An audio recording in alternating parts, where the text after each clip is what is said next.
Good afternoon, everyone. Carm Capriato, Town Hall Academy. Look at this crew that I was able to assemble on an aftermarket roundtable.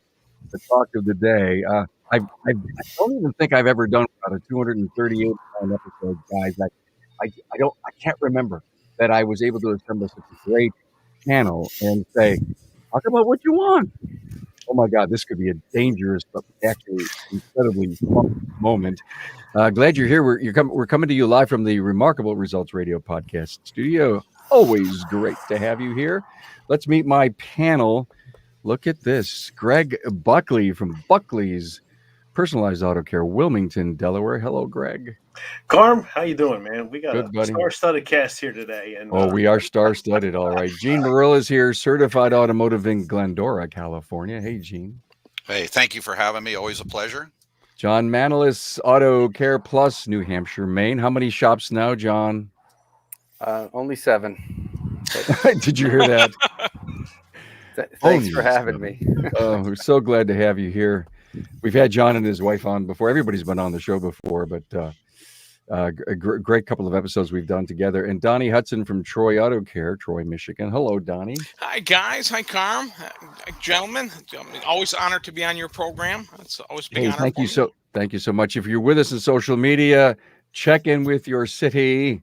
Give us a like, a comment, or a share, and this thing will be on social media. We'll repurpose this next week too. Next Thursday, the audio and the video.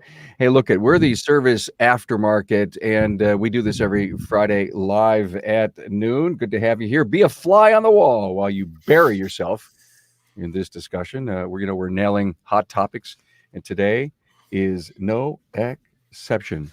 I want to pay homage to my partner, Shopware. Every piece of paper you touch adds up to seconds, minutes, and hours of your staff's time.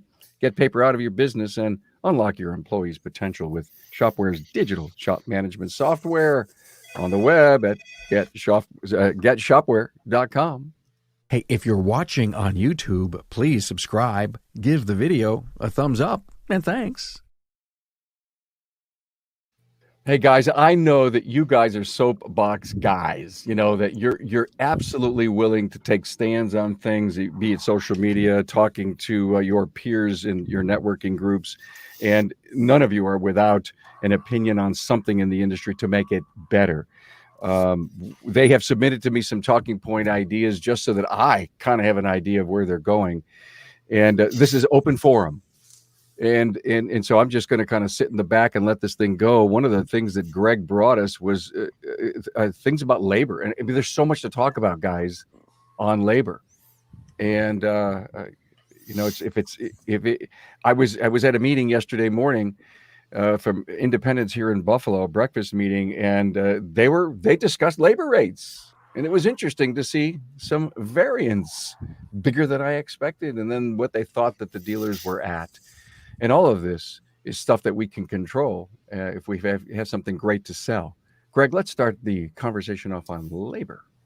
Okay, well, it's an interesting situation. I mean, over the past few years, we've all dedicated a lot of our time and thinking to, labor rates, cost of labor, all of that. And, some of us have taken a situation and made our model more labor-centric than part-centric. So, over the course of the last couple of years, I've looked at it like, well, we can't control the price of the oil we buy, the parts we buy, the rent we pay, and all that other stuff. But the one thing that we do have in our control is the cost of our labor, or, how we price our labor. It's a commodity. Most of us have probably put it on the top line of our accounting sheets. And we look at it like, cost of goods. So in that respect, what I look at is, okay, how do we protect it? How do we market it? Why do we? And put the factors on the labor side, then more on the parts side, because let's face it, there's so much transparency in the marketplace, and we do our best, to kind of like not make it so transparent, with the way that we build our work orders and, one price for everything, and the way we announce and, solicit that job to the client. Gives us the opportunity to really focus on the labor. We have done it for the last 2.5 years. We kind of converted to that model, and we've seen some very good success with doing so, and we want to continue to do that. I find it's the only thing that we have left that we can control. So that was the point of that. And, I think it's going to continue to be that way. Something that we can control. Guys, do you agree? 100%. Yes, 100%. it's the most profitable item we sell, and we do a very poor job of inventorying it. Mhm. We let minutes walk out the door daily. Minutes add up to hours, and at the end of the week, it's a significant amount of labor dollar leaks that are going out in our industry. And we got some of our highest paid guys. People are making in the $40 an hour range now in some places, and highly trained guys, and we're not charging for their time when they're on the job, and it is where we're losing most of our money.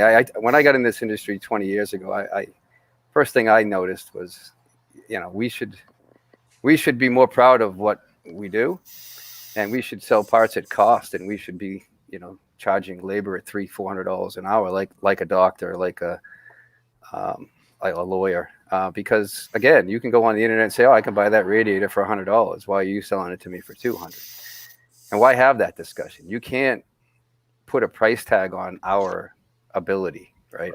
So that's where I come from. So tracking it is very, very important, and you got to get your service advisors to understand how important that is. And that's why I mentioned effective labor rate in my list, because trying to prove to your to your service advisors, when they say, "Oh, you can't charge $150 an hour," in their mind, and then you show them all of the labor that you do over the day, and you say, you add in oil changes and state inspections and whatever else, or low dollar fixed price stuff, how that brings your actual door rate average way down. And so when they sit there and tell you, well, it's $150 an hour, well, no, it's not. It's actually 95. Yeah. What are you guys doing to bring effective labor rate up to the team? Is it a number you work with weekly and show everyone? And is anyone bonus to grow that as close to your door rate as possible? We go over it every week in our manager meetings, and we bring focus to things that we want to make change to. And that's how we do it. Well, John- one of the things that was really striking, and actually I learned this from Goldman Sachs, the time I was at Goldman Sachs and learning through their processes, is that we had a sheet. We broke down the responsibilities, kind of like the processes that it took to get a work order out the door, customer satisfied, money in the bank. And we took the tech team and we had them write down all the responsibilities of the service advisors. We took the service advisors and had them do the same for the techs. They all came together, and the discrepancies were immense. I mean, there were huge misunderstandings on what it took to create the work order from the SA side. The SAs clearly didn't really understand the steps it took to fix a car. So when we all got together, we looked at it, and it's just in this big wide sheet, and it broke down the processes little by little. And then finally we came together. Okay, guys, now you know how each of us are supposed to work. This is how we want to be able to protect our dollars and our profits. And so it put us on a better page where, our effective labor rate is like $4 shy of our door rate. And that's verified with, my coach. And we continue to impress him and continue to excel and focus on that. So I think it's educating your team in multiple directions to have them understand the importance of it, and just build from there. That's what I'd like to know. How do you corral it? Well, in my shop, Carm, we have a formula that everybody is trying to adhere to. Is you have 8 hours in a day, you have a man on the floor for 8 hours. They can't physically work every minute of the day, so we expect 7.2 hours per day of production at 125% efficiency, and that would equal 9 hours a day production. So if everybody in your company understands that formula and works towards that, and like John brought up, if you're not tracking, there's tons of different programs that will track your technicians. The challenge we ran into was technicians aren't used to that. You hire a new guy and they have no idea what time tracking is or what time is. They were always, here's a job, do it as fast as you can. Well, in our newer, modern, more professional organizations, we're going, we track every minute of the day, the time, tool truck time, lunch time, and it really gets to be a challenge until your technician understands why and how much more money they can make by tracking their time and being efficient. Yeah, and we make it a point to explain to them what the cost of the minute is that they just wasted. It's $5 a minute, right? And so at the end of the day, if you're looking for 7.2, productive hours or 8 hours, or if they're only producing 4 hours, you have 4 hours of just. So what can you do with that 4 hours tomorrow? Can you sell it tomorrow? No, you can't. You lost it. It was on the shelf today and you didn't sell it. Not like the oil filter, you can sell it tomorrow, right? You're going to get your money back. The labor, every minute you lose, it's gone. And it's important to know that and track that. So, Yep. I have to say, first of all, it has to start with the owner. And John, you made a good point. Is finding out where you're losing that. And I actually just started getting honed in on minutes walking out the door, because there's a lot of minutes walking out the door. I had to fully understand that. So I'm in this focus group with Vin Waterhouse, and we've been actually doing that, counting, because you're right, minutes turn into dollars.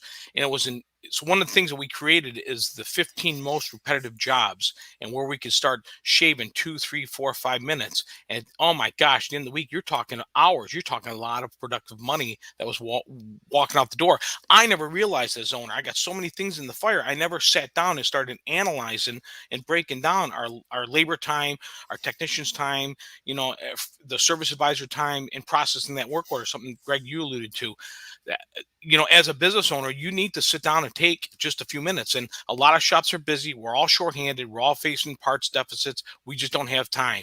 Well, this is time in your business that you need to value. I didn't know that until I joining that group really helped me understand the not so much micromanaging portion of it, but dollars walking out the door. I mean, and as a shop owner, you'd be surprised. I was blown away at how, and I just, as one of my first challenges for the week, I just had to sit and just count without saying anything, without making any corrections, and seeing how many hours walked out the door. And in 1 week, I had 11 non-productive hours walk out the door, and crap, just normal road testing, and and just all kinds of things. It's so, making things, I love the 125% efficiency Gene made. We're striving for that. That's, you are 100% on goal if you're at 125. That's incredible. And we're not there yet, but my team's working towards that. But I had no idea. So as an owner, you need to sit down and evaluate that and watch how many minutes are walking out the door. It's incredible. Yeah, and most of these 20 groups that we have probably all been in, I mean, that's where you learn this stuff, and that's where I learned it. I mean, in our group, we target 138% efficient. We target 90% productivity, and these are the numbers that we share every month when we get together. And and how do you affect those numbers? And it's little things. Every technician in my shop has a tablet. They have a PC. We have Skype. We communicate via Skype.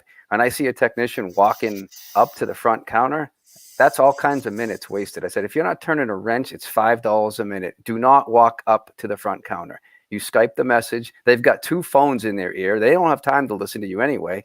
Just send them the Skype. Now it's in writing. They have it. They can refer to it, and you can keep wrenching. And those things add up to so many hours at the end of the week that people don't realize. Guys, a question. How much is scheduling have to do with this? I'm not a scheduler. I like to take everything we can and sort it out later. We create chaos. So, see, I'm different. I'm the plan guy, and we've been experimenting with the night before, and for 3 days we build an actual plan of how many hours and cars and what's on the schedule, and it's still kind of in the works, but it's been kind of a little chaotic. But my advisors are getting it. So our minimum goal is 8 hours per day. We expect each technician to produce 12 hours a day. So we load every technician up with 12 hours worth of work, whether it's expected whether it's an appointment. So they know ahead of time, my technician knows he's getting 4 cars with all these hours, and then we have to make room for the upsell work as well. And that goes back to the promise the same day type of thing. We try not to promise anything the same day that's sold, so we have time to, get the work done. I don't know. I'll let you know later if this plan thing works out or not, but it works to me in my head. But I'm kind of a little goofy guy that expects very high standards from all my staff, and it's challenging to get your staff to be you. And my guys are working really hard to try and make it work. So it'll be interesting to see how it works out. Did he say goofy? It's Gene. If you again, John, this isn't for you, but if you schedule diag, testing in the mornings and the hard work in the afternoon, is it up to the service advisor to build his schedule by tech to optimize that? If you're doing it, Gene, the service advisor and the tech are pretty much married to this level of success. Well, it's working at a certain level so far. We still have some clunkiness. The hard part is days past a water pump was 2 hours worth of labor. Today, an Explorer water pump is 12 hours worth of labor. So now you've got one man tied up for a day. So that kind of throws your schedule all out of whack when you sell a 12 or 13-hour job and you have them planned for this other work that's already coming in. So again, I'm not a real fan of the chaos. I've been through that. I've been here 43 years. We worked forever on chaos. Puts too much stress on me, my guys, my techs. And if you're going to keep good techs, you want to keep the stress off of them, in my opinion. Well, the stress is all on the front counter, not on the technicians. So, in my world, anyway. Well, I'm kind of like learning how to be more subdued, because John, and Gene, like maybe some of us, I lived in chaos. It was always yes, yes, yes, yes, yes. I bring my son on board and he's going, Dad, we can't scale with chaos. And when he said that to me, because he has a very controlled manner of doing it, where his world comes in and he's got it perfectly scheduled. Now, sometimes, over a period of the last week or so, he will throttle back, which is a mistake. And we've talked about it. So we like Gene, we're trying to find that balance of, we need the hours, you need the talent, and we're a guy short currently for the next few weeks. So, it's a balancing act. And you're constantly striving to hit that perfect level. Yeah, I mean, it's managed chaos, I guess, the way I would like to prefer to call it. We have resources, and we have finite resources like everybody else, and we have to, plan for that. And so we don't make promises we can't, deliver on. So our job is to give the customer hope when they call in. And yes is going to be the answer. And we have various ways of knowing our customer, knowing if it's a new customer, knowing, what that yes actually means. And then, we'll get a look at your car. But we're not promising we can repair it today because we don't know what we're in for yet until we look at it. But you know what? I'm going to give you some hope. Yes, get it down here and we'll get a look at it. And then we'll give you an idea of what's next. And as opposed to having the bad attitude and the tone in your voice, oh my God, we're so busy. I can't possibly take in another car. And then what do? They have a headache today. They're going to call the next shop. Even if they're a loyal customer, right now they have a headache. And when I have a headache and I call my doctor and he says I got to wait 3 weeks, I get another doctor. Yeah, you're right. I mean, that's the expectations, and that exactly right there, John, is the battle that I have with my son and the other advisor as well. Because if they see that we're overbooked, they won't take anybody in, even if it is for a case of, hey, let's see if we can take a look at it. Just get them onto the lot, and I think that's where they need to understand, or he needs to understand a little bit.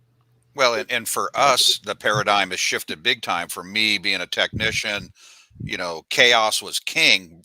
Feed me, feed me, feed me. And as these older techs are cycling out, and you're bringing in the 20 and 30-year-olds, they're totally not into feed me, feed me, feed me. They're into, give me some jobs. I want structure.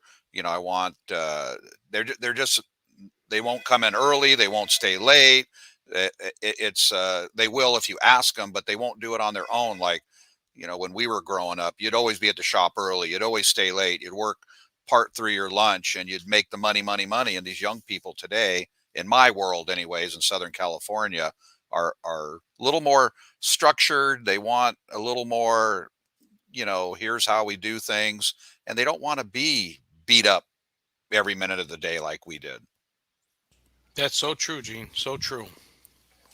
It is. I've got some young guys that are, they know it's a toll on their body, 35 years old, and they want to stop wrenching. They just want to do the high level stuff. So Yep. I think the triangle of labor to client expectation to tech willingness is all like coming together. And, you can see how one affects the other, and I have, what's funny about all this conversation is, I've interviewed 3 dealer techs over the last 2 weeks or so, and a lot of them are not getting hours.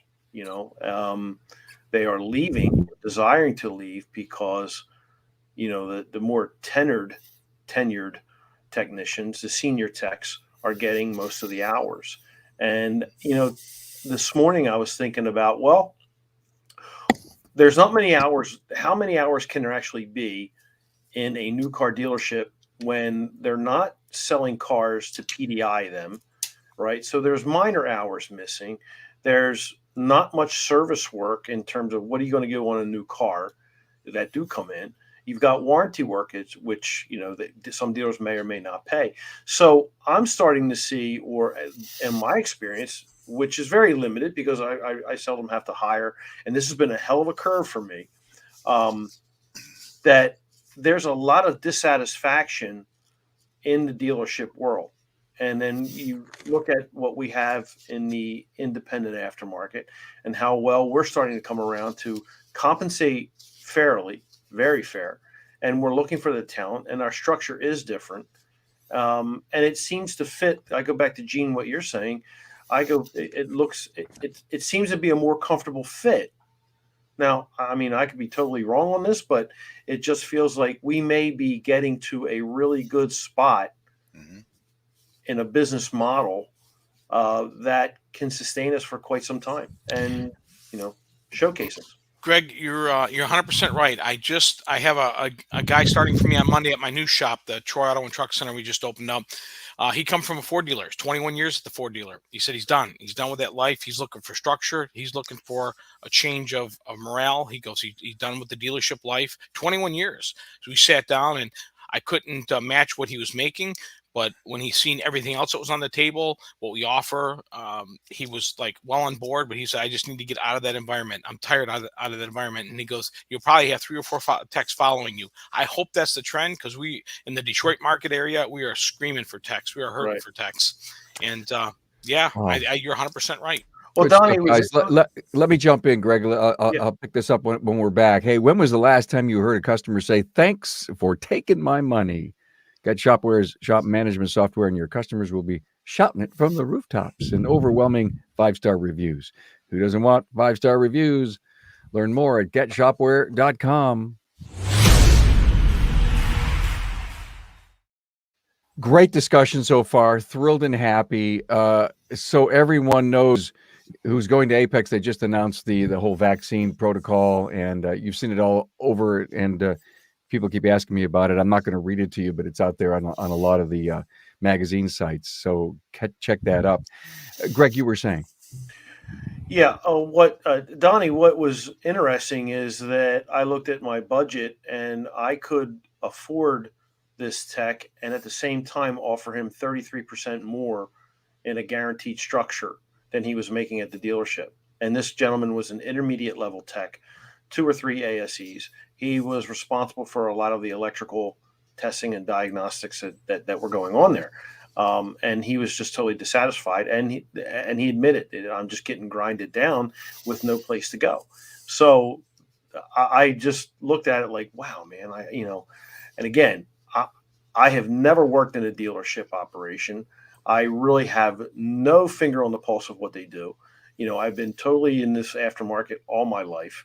And so I hear these things, and yet and all of us are on boards, and we hear from, others in the independent side how well we're doing in taking care of these young men and women who are looking for a better way to a promising, rewarding career.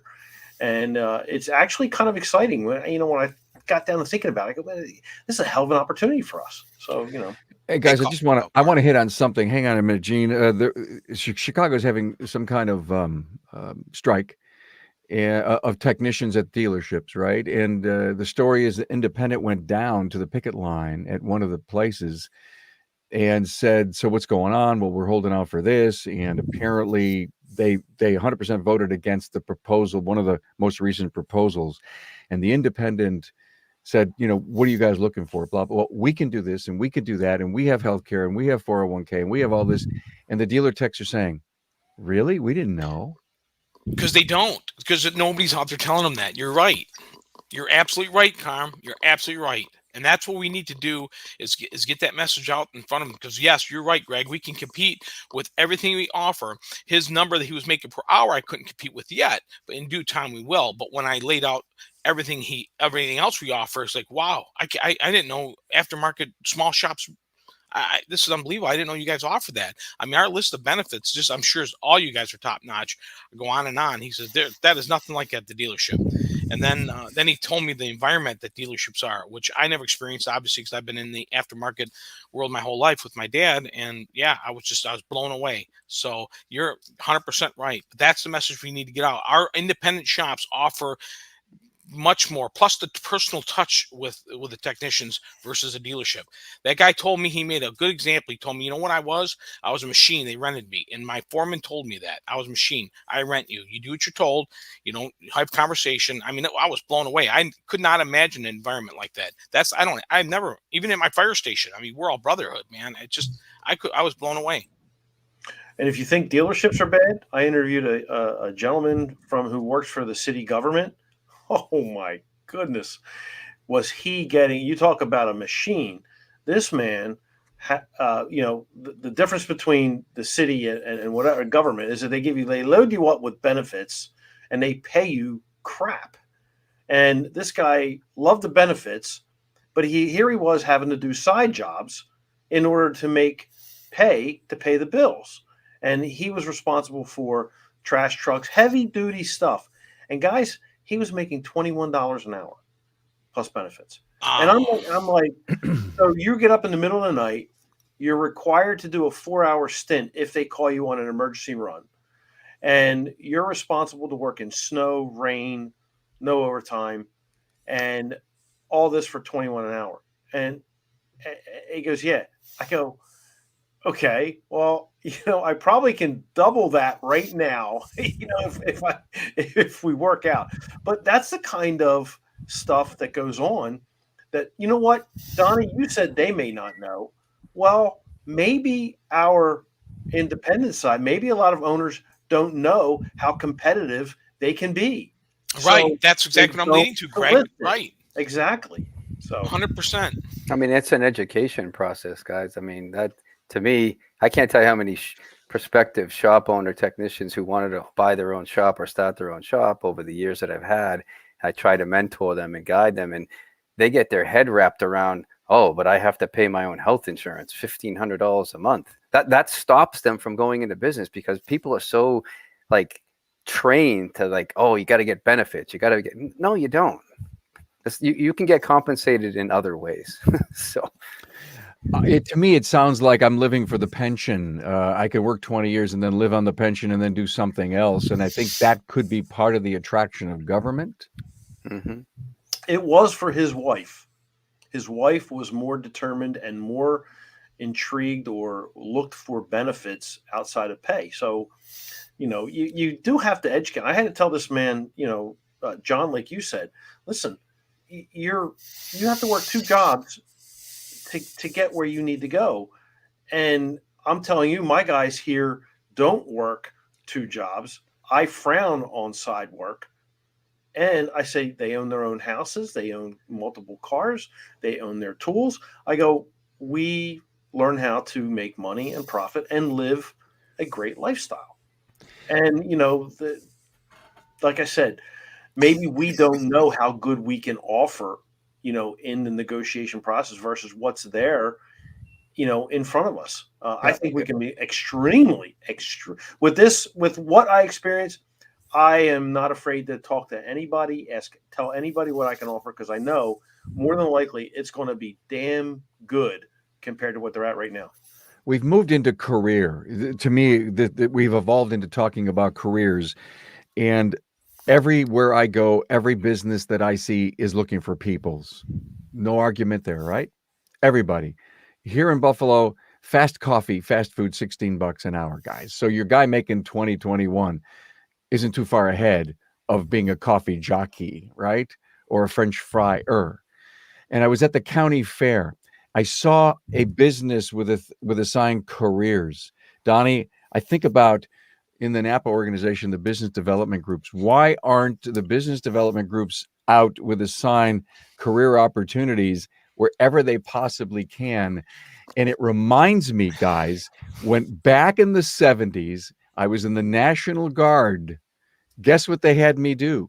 A recruiter at the malls to get the Vietnam veterans to come back into the Guard. Why aren't we out talking careers with anybody willing to walk by? You'll find an apprentice, you'll find a dealership person, you'll find somebody from HVAC, you'll find these. To me, I think this could be a grassroots effort. Oh, we have to. You're right. We have to be. I had my GM go out to a vocational, school and do just that. Right? To prospective automotive students and HVA students, they don't know what they want to do yet. They're still in high school, right? But when you show them that there's a path after school to make lots of money, more money than I went to school for engineering. Technicians can make more than engineers. That's the reality, but that's not what we teach them in school. You got to go to college. You got to do this. So yeah, I think getting out there, going to job fairs at this point, just getting to, it's like networking, right? You gotta talk to people. You got to get their ear, and they may not know anything about automotive, and they might be, mechanically inclined and say, well, I could go to school for that and I can make $100,000 a year. Yeah. All right, Carm, you got me fired up. I was looking for a star to give you because we were going to talk about this. So we did that just this past weekend. So my business development group, we were on Woodward for the Woodward Dream Cruise, which is a big thing here in Michigan. Attracts over 1 million people. They shut down a major road that years ago for hot rodding and racing, and they bring all these cars out. And we did our very first time. We weren't concentrating on the customer, although we still had flyers and we were still gearing towards the customer. We opened up a new avenue, and it was a career path avenue. So we actually had onboard quick applications, and we did it for our Napa auto care centers. We also did it for Napa drivers or counter people who's interested in selling parts and being a driver for Napa. So we did it as co-branded for Napa and for Napa Auto Care. And actually tomorrow at 1:00 on a Saturday, my wife Christy's going to be interviewing a technician apprentice or somebody who picked up our application on Woodward, who's looking to get into the field, had some auto classes in high school. We also went to the career schools, and we were also pushing, and one of the things that we're going to be doing, we're on boards with a college that's going to get ready to launch in our area, and each of our BDG groups are going to actually teach a class, but we're going to have, when they do career days, we're going to be starting to set up there. But you're absolutely right. We were behind. This industry's been behind in that, because you're absolutely right. You go to any place that had these career fairs, they got police departments, we got fire departments, all these things, but you never see one for automotive or technicians. And we're going to change that. We set up the Napa tent. We talked to them about it. Here's where you're at. Here's what you can do. Yes. So we're hitting that now. A little late in the game, not at least in our area, but we're on it now. Your state too, your Department of Labor. We just hired an on-the-job training person who has an interest in automotive, wants to get into automotive. They're going to pay us to have a mentor train them, and and they're going to work part-time. And it's from all walks. And this person happens to have a learning disability, but they can still work on cars. And there's other people who are transitioning from.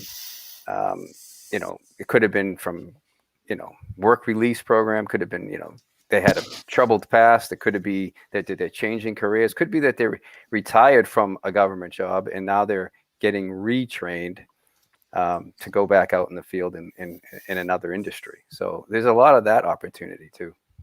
This seems to land itself right into Gene Morill's mind here about the professionalism of our industry. Gene. Well, absolutely it does. What I see is our industry and our shop owners not being proud of their industry and their craft and taking it maybe as seriously as they could.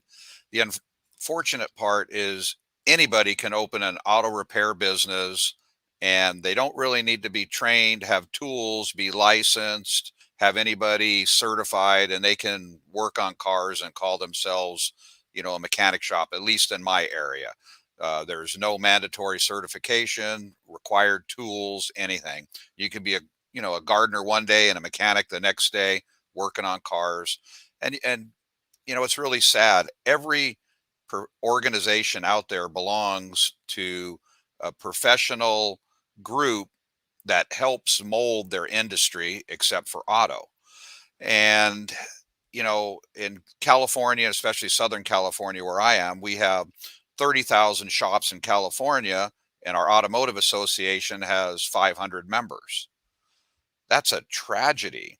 If our organization had half that amount of shops, then they could have the horsepower, the money to either hire or get a volunteer to go out and do exactly what you're talking about, is to hit these trade shows, these fairs, and help our organization statewide, nationwide, get together and fill the holes that we've created over all these years and never paid attention to, because we're not a professional industry and a group.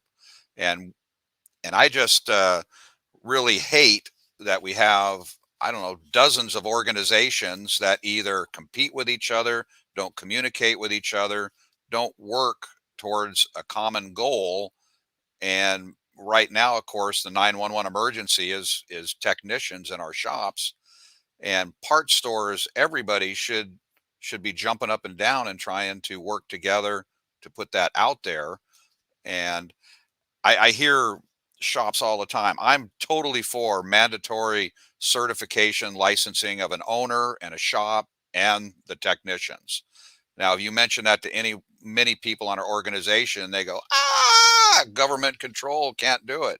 Well, it's not government control. We can control our own destiny if we want to, but because older owners don't want it, we sit on our hands and just take what we can get, and it takes the value of the shop and puts it way down compared to having, a professional shop. And going forward, I'm sorry, I'm going a little long, but this is something that I really passionate about. I think every single shop should belong to some kind of organization. I think the training companies should be responsible for at least meeting and talking and giving new shops, old shops that aren't part of an organization, a little taste of training and how it could be. And part stores could even be a part of this and subsidize it if we have to. But if we're not out there helping these shops that aren't part of anything get on board, or at least helping them and giving them information, then I think we're failing as an industry. And it's tough because I'm like anybody else. I'm in my company. We're running. You're the duck on the pond floating along, but your feet are going 100 miles an hour, like they say. And it's really tough. That's why we need organizations and professional people that we can either pay or love it to do what we need to do. Sorry. I want to jump in on that, Gene. You made a million great points. First of all, as an owner, you need to be passionate about your business. You can be proud. I'm proud every time I walk through my shop's door, but it all has to do with your attitude. If you're passionate and proud, that's going to rub off. Attitude is everything, including your employees. You come in upset, man, how many we got today? Oh, wow, it's me another one of those days. That drags the whole mood down. But coming in, being passionate, being upbeat, that goes a long way. And you're 100% right, Gene. That's why I preach, I'm very big into business development groups, because together with so many shops shops together, we can accomplish so much. When you're by yourself, you can accomplish a little bit, but you don't have the backbone to support. You can't do these things. You can't do everything. But the more shops you have together, the more, you know, friendships and everything that you develop being involved with a business development group. You can go out and share ideas. You're not out there by yourself, and you're being involved with organizations. We hire talent to come in and preach at our meetings and talk to our groups. And I love seeing new shops come on board and help them, guide them. One of my proudest moments being a business development group president in my group is seeing these young shops just come aboard and see them just excel. Now they're 2 shop owners. They've grown, and that's because we all come together. We share ideas, share best practices. We're passionate about our business, and that's the message we need to send to other shops. And part of the unprofessionalism that Gene kind of was talking about was the fact that in many communities where you're reaching out to ask them to come to a local networking group, no one wants to play in that sandbox because they have secrets they don't want to share with and there's anybody. none. There's none. There's no secrets. We're all in this business together. There is so many customers. We share so many things. Nobody's going to steal anything, and that's the hardest part, is to get guys talking. Yeah. One of the first things I did is said, I made them. I gave them spotlights on their shop, and they had to tell me 3 things that they think they do that's distinctive and unique about their shop. And we started getting that. And guess what? We all learned from it. I park every one of our customers' cars that's completed on an angle so the customer can come right in, jump in the car, and pull right out. That was given to me by another friend of mine. One of the things we do is our shop always smells homely. So whatever season or whatever fragrance we're in, you come into any one of my shops and it smells like that. Now all of our shops give that. It's all about presentation, but you're right. You're 100% right. Man, now you got me fired up. Donnie, I want to stop. I want to get ready to go to segment C, but I'll bet you there's some pumpkin spice coming up real soon. Apples and spice, baby. Oh my God, I can't believe it. Pumpkin spice is going in everything today. Hey, thanks to Shopware. Digital communication makes it easy for your customers to understand the value that you're providing when you fix their car. You'll feel appreciated, your staff will feel appreciated, and most importantly, you'll sell the work to pay the bills. On the web at getshopware.com.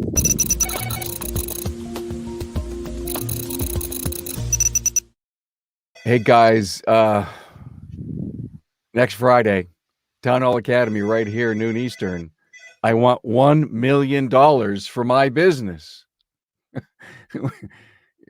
I've been doing some succession planning podcasts lately, and that seems to come up in of course, Hunt Demarest, an accountant, Brian Bates, and Joe Hansen, both shop owners, multi-shop owners that are buying. And I think it's going to be a great discussion next Friday. Let me just help toss this segment C up in the air for a minute and kind of summarize what I just heard the last 5 minutes. You talk about, Genius, you mentioned free training. Do you know how much free training was offered during COVID in the early points of COVID? More than anyone could possibly imagine, from technical to business management. In the early part of it, people showed up, but then the apathy started to rule. Zoom burnout started to happen. So there was a lot of training, Gene, for certain peoples, but what we ended up with is a lot of apathy, the same apathy we had before COVID. It's kind of right back in the saddle. And I also believe this, and in fact, I've had a lot of discussions in the last week and a half about the supplier service aftermarket partnering. And I believe we really need to reach out to our suppliers, and we need to have a much better and stronger relationship with them, because I believe they can help elevate the professionalism of our industry. Each store may have 5 to 8 really top Class A first call customers, and that's it. They may have 100 customers, but they only have a small percentage of top ones. What can they do to help us through networking groups, through the discussions that we're having, bring in more people to get to that higher professional level? And I just throw that out. Either you want to talk about it or it's just there to, like a hanging chad. I just put it out there. Well, Carm, I agree. There was a lot of free training, and what I saw, a lot of technical training.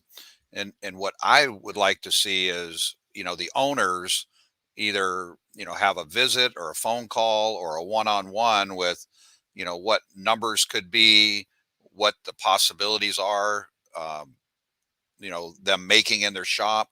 Most of them are so afraid to raise the labor rate. It's scary. The people I talk to all the time, they're such low labor rate that they can't ever afford to hire anybody or give a benefit or do everything they need to do to be a good owner. So they'll never make any money. They have, the perpetual job, which is just over broke. They work their whole lives just making enough money to survive. When it comes time to retire, they don't have anything. And God bless everybody. And I was one of those guys for a long time. So I'm speaking from experience that I worked a job for many, many years until I was able to hook up with the correct folks that could show me a different way to do auto repair. Hey, let me change the topic. John, I want to bring you in about digital inspections. A pet peeve that I have is that there's just not enough still in our industry that have embraced this. No, I agree. I mean, that's why, we finally embraced it. And then it took us a good 2 years to fine tune it and actually get everybody on board, everybody across all 7 stores. Which is no easy task with some old dinosaurs. And we finally got it dialed in, and we got everybody kicking on 80% or better cent rates to the customers. And, we're hitting high in the 90s for every car getting an inspection, every car getting 15 photos and or videos, minimum. And the important part is it's getting sent to the customer. And that, again, when I go back to when I was actually on the counter many years ago, and I think about the one time I had this, I explained this to the customer ad nauseum, and, that they needed to fix their car and the severity of it and all the stuff. She denied all the repair, not all of them, but some of them, and then came in, and I went over our physical check sheet we were doing back then and showed her the colors, the red, yellow, green. And she said, I can't have any red on my car. I said, well, we talked about this. But when she saw it, she made us stay late because she was going on a trip that weekend. We fixed the car. We did the rest of the work. But it took her to actually physically, I guess back then I could have faxed it to her.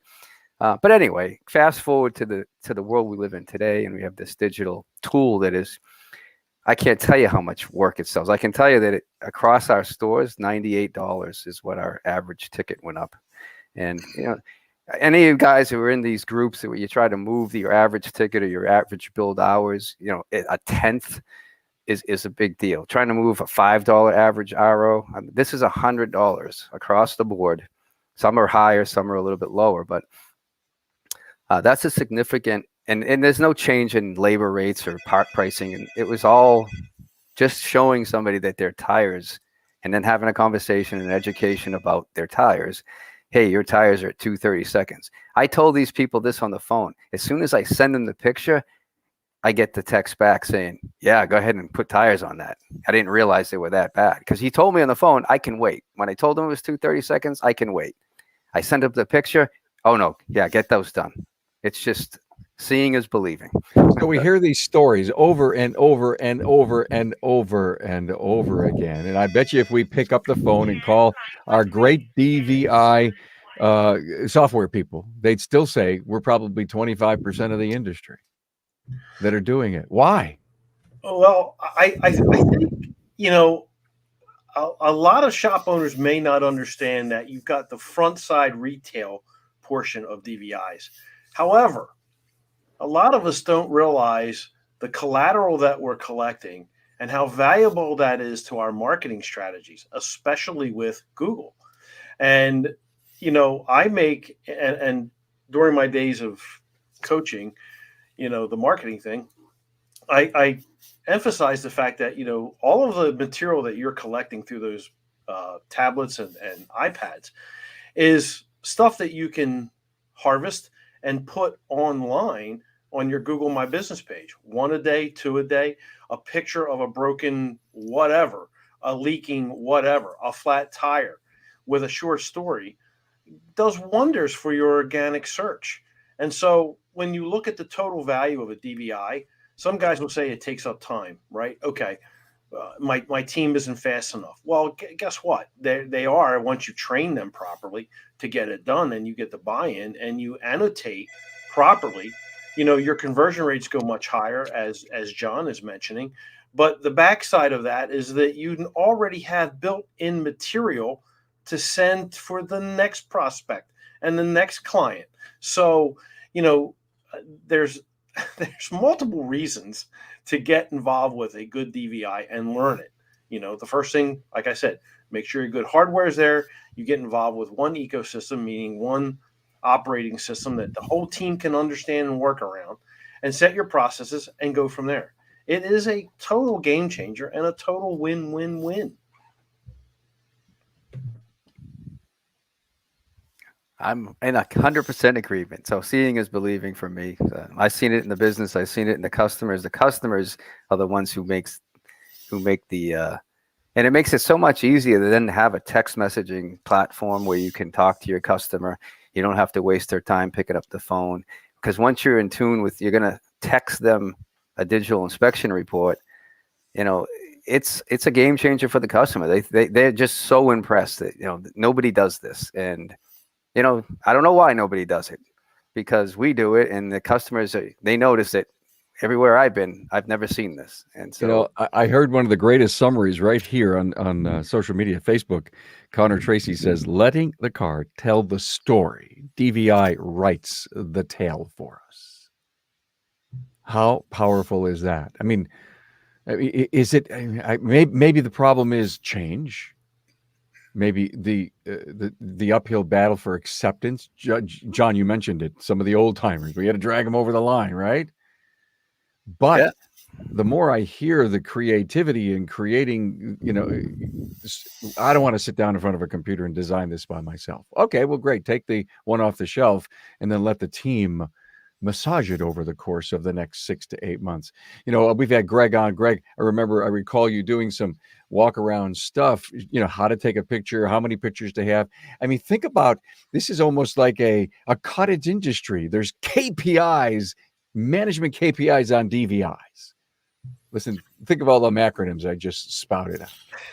In some of your DVI solutions, all of that macro KPI is already there. It just depends on how much you want to really utilize it. But the main thing is look at your conversion rate and your increase in ARO. That's the bottom line. And then you do have that trust factor. I mean, let's face it, when you can describe and show and tell, they understand what you're going through, how you got to proceed, what you're going to do. And again, we're all looking at client expectations, delivery times. Are there extenuating circumstances that we need to be put in, or the car may not be available today, it might be tomorrow, or let's plan this ahead. So yeah, it's a huge part of the modern shop business. In my area, Carm, I think when I talk to folks that don't have it, probably the number one objection is cost, even though it's not a big cost. But you can go anywhere from $100 to an $800 DVI, depending on which company you go with. The second objection is so many of shops are used to taking in everything like John. Everything comes in the door. I don't have time to inspect each car, versus building a plan and knowing you're going to spend 30 minutes, 15 minutes, whatever your time is, doing a really good inspection, and knowing you're going to sell 20, 30, 50% more. So you need that less car equals more dollars, less stress, less headaches, versus taking everything in and just doing the $100 or $200 ARO type of thing. And the third thing would be old guys are scared of technology. I guess I just did a quick number. 4,000 cars a year per shop. 28. I have 7 shops, right? So that's what, 28,000 cars a year times $100 ticket average increase. That's $2.8 million in increased sales, just because of what is it? $100, $800, whatever. I know it's silly, but owners kind of justify, right, the way they do things Well, by a there's dollar work. amount at the end of the month. Right. But I think the trust factor that Greg was mentioning is, you know, we don't only just take pictures of the bad stuff. You know, we also show them that their tires are actually 930 seconds and they're good, and their batteries tested good, and you know, the fluid actually looks good. It's not all. It's so that they can properly manage their budget and know what they have to plan for in the future, and it's not always bad. Guys, have you found that your DVI, with all the positive and all the negative, makes the customer feel strongly about the home that they have with you, the client relationship, the trust? Do many people say, wow, this is the reason that I come here? I think it's an amazing tool to offer that first time client a amazing experience. We had a few in this week. You know, they came in first timers, never seen the vehicle. You know, did just a blowout DVI, and even though they were just in for the basic oil change service or the coupon special service, let's put it that way, the seasonal service, and they were so impressed. She said, "Can I get this for my second car? This was my husband's truck, and she's moving on from it, and it didn't matter. We highlighted everything that was there. She said, I want to bring my second car in to have this done as well. So I think that's an additional PowerPoint for that. Hey guys, thank you so much. You know, an open forum here on a discussion. You guys nailed it. Thank you so much. I think we maybe covered 3 topics, but in my opinion, some extreme depth, and I heard a lot of passion. So thank you for being here. As always, always honored to have you guys. Greg Buckley from Buckley's Personalized Auto Care, Gene Morrell, Certified Automotive, Glendale, California, John Manolis, Auto Care Plus, New Hampshire, Maine, $98 increase in ARO because of DVI, and Donnie Hudson, Troy Auto Care, Troy, Michigan, out there preaching the word about our industry. Guys, thank you so much. Have a great weekend. Great. Thanks, guys. Thanks, Appreciate it, Carm. Carm. John, Donnie, great Thank job. you guys. Thanks, guys. Thank you. See you guys. Bye-bye.